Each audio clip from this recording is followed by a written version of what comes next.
Now, if you believe that there's global warming and that you have to save the Earth from what man is doing, you have to accept a couple of things. Number one, you have to accept that man-made global warming and the production of CO2 is the predominant factor on climate change.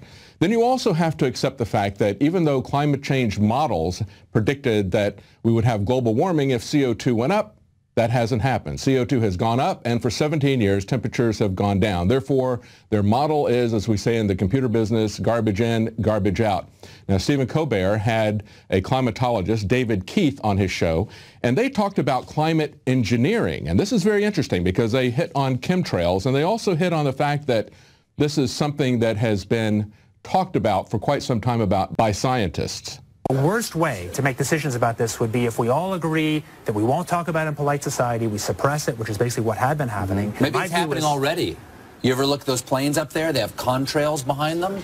Maybe all those planes with the contrails, maybe they're actually spraying chemicals into the atmosphere right now, and Uncle Sam isn't telling us. Seems extremely unlikely. That the United States is not telling something to its citizens? That seems extremely likely to me.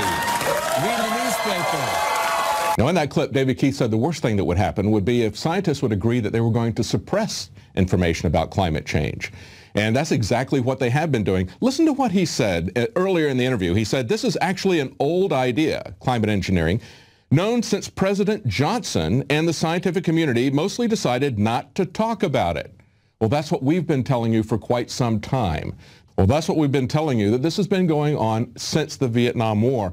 And this kind of follows the same pattern that we've seen with the NSA. They do this all the time. First of all, they ridicule the idea as being totally impossible.